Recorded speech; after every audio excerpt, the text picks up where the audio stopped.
Satoko was somehow cute like that. And just as I'd done many times, I grabbed her head and started petting it. Catch. Smack, flip, flop, clatter, clatter. Huh? Satoko-chan? It was so sudden that for a moment, I didn't know what had happened. The back of my hand was stinging. I went to pet Satoko's head and then she hit my hand. Oh, what's wrong, Satoko?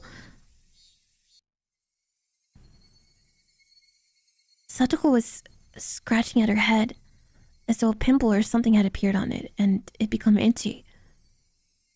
It was so sudden and so unprovoked that I didn't understand what happened. What's wrong, Satoko? At some point, her body had been covered in a thin layer of sweat, and her breathing had turned ragged. When I pet her head, did she not like it? Was that what it meant? Hey, do you dislike being petted? Once again, slowly, I held out the palm of my hand and brought it close to Satoko's head. The instant the palm of my hand touched her head, there was a shock like static electricity, and Satoko began to howl.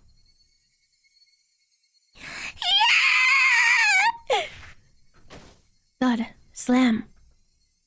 She grabbed my arm in both hands, and as if flinging off a snake trying to cling to her, as if trying to throw away something dirty, she threw it violently. It happened too suddenly for me to react. I hit the desk behind me, and both it and I fell to the floor. The classroom felt deadly silent. As Satoko bellowed, it sounded like she was at the throes of death, and she unsteadily backed away.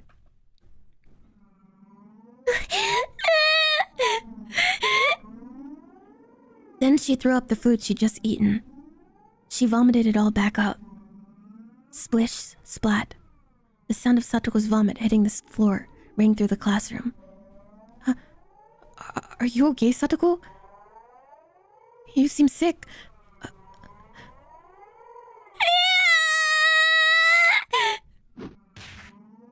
I reached out a hand and she swatted it away with all her might. With such extreme strength that I fell onto the floor again. Wait, stop it, Satoko! What's wrong with you?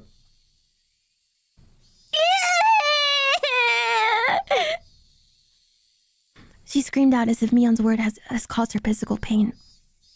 No one spoke a word to her. All the students were withdrawing behind us, leaving Satoko alone in the corner of the classroom. Around her were desks and chairs all over the floor, then to lay scattered. It was terrible. I'm sorry.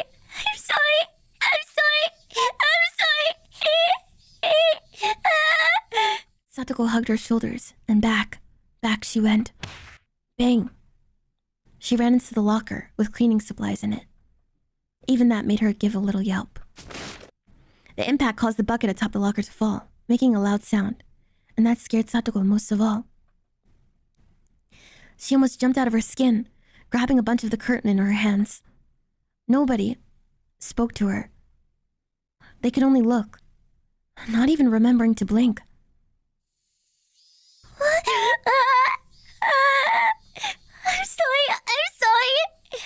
I'm sorry. It wasn't me. What happened? I said, I don't know. You're wrong. Please stop. Please forgive me. Just calm down. Satoko, do you know who I am? No more. I hate this. Every time I took a step forward, she grasped the curtains more tightly and cried out. Satoko, it's me. It's Keiichi. Don't you recognize me? I would never, ever hurt you.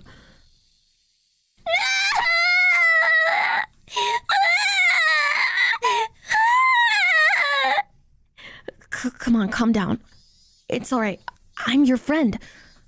Help me! I don't want to be scared of his pet. No, I don't. Suddenly, my shoulders were grabbed and I was dragged backwards.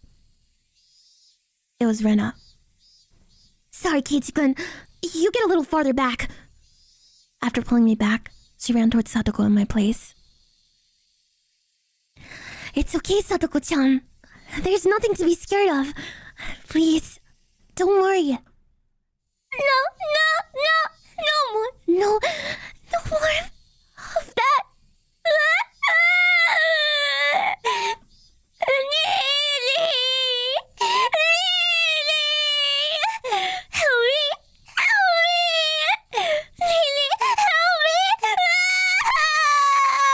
The only thing to do was to save Satoko. That's the only thing I thought about. I didn't allow myself to realize the most basic, direct, and certain way of removing the source of Satoko's unhappiness. No, actually, I realized it yesterday. But as for the means, I relied on some stupid curse for some dumb deity I never considered carrying the task out myself. I would obliterate Satoko's uncle. Satoko, now your Nene will end it, okay? Closer. The bike came closer. Let's go. Satoshi! Yeah. Whoosh. I jumped out of the thicket. I used my shoulder to basically tackle the uncle on the bike with all my might. Whoa! He gave a dumb shout as his bike completely lost its balance. Finally, it fell, the bike scattering clouds of sand, and after spinning, it stopped. Her uncle, tossed to the ground, didn't understand what had just happened, and groaned for a few moments, crouched to the ground. I stepped over the pebbled path, taking one step, another step, then another, towards Satoko's uncle. At this moment, this guy had lost permission to live. I just rescinded it. So, he mustn't stay in this world any longer. If he lived any longer, if Satoko's misfortune continued, it would be my responsibility for having allowed him to live. Her uncle is at my feet now, still on the ground like an idiot. I smiled coldly at how ridiculous he looked. That hurt. That's all it took for it to hurt. Satoko's heart hurt much more. Now, you're gonna feel that. And with your life, I'll make up for her pain. I prioritized the murder of this man. Execute. Wham! Utterly calmly, I delivered my first strike to the back of his head. I wanted to get at the most effective spot. At least during that first moment, I'd have to attack him while he was at his most defenseless. And if he was hit in the head, he'd cover his head. It was a defensive reaction all humans made. Like machines.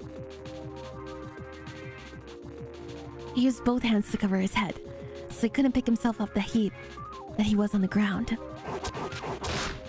Like pounding a caterpillar into the dirt, I hit him over and over. If he covered his head, I'll hit him in the side. If he covered his body, I'll go for his head. If he rolled over, I'd strike his feet, his knees, his elbows. I didn't care where anymore. By just delivering one blow after another, I induced panic in him. I retained my overwhelming advantage, but I hadn't done nearly enough to deliver a fatal wound.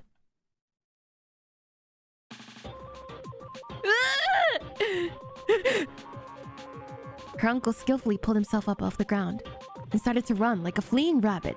I didn't struggle or grow tired at all chasing the clumsily fleeing uncle. No matter how much he ran, it was like trying to get away from his own shadow. He couldn't get away from me. I could easily aim at his back, his shoulder, and his head, even from this unnatural stance. Each time I struck him, he wailed in pain and begged pitifully for forgiveness, but it didn't disturb my mind. I was neither excited nor plagued by hesitation like before. I felt sharp. I felt like a carnivore. Of course, so did the uncle who was trying to run away because he didn't want to die. He didn't want to be eaten, like a herbivore, running away with all his might, trying to get away. He ran, but was chased, his head bashed with a metal bat, sweat and drool flying everywhere, blood clinging to him. From his mouth came the sounds of coarse, irregular breathing and high-pitched screaming that verged on crying. And pleas for forgiveness to someone. I didn't know who. Each and every second was a second of atonement that I granted him. Now, run, run, run, run, run, run, run, run, run, run, run, run! Then fall and moan and die! Where did you even crawl out of anyway? You were never here before. If you were never here, you should have never shown up. If you never showed up, our lives would still be fun and enjoyable. We would have gone to today's festival, waited for each other, and gone to the shrine, laughing. You don't have to run away anymore. Die with those dirty brains of yours smashed everywhere. Gah!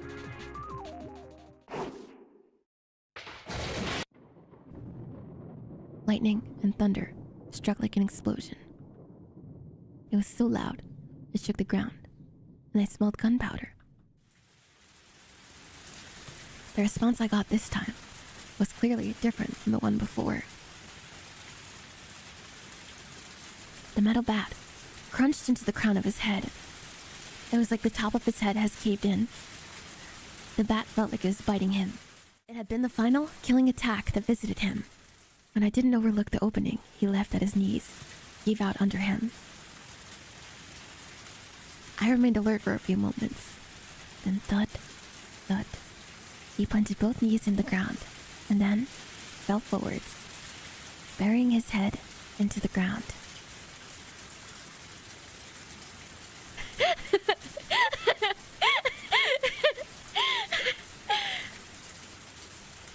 I'd been holding back my ragged breathing, but now it all came out of me like a dam bursting.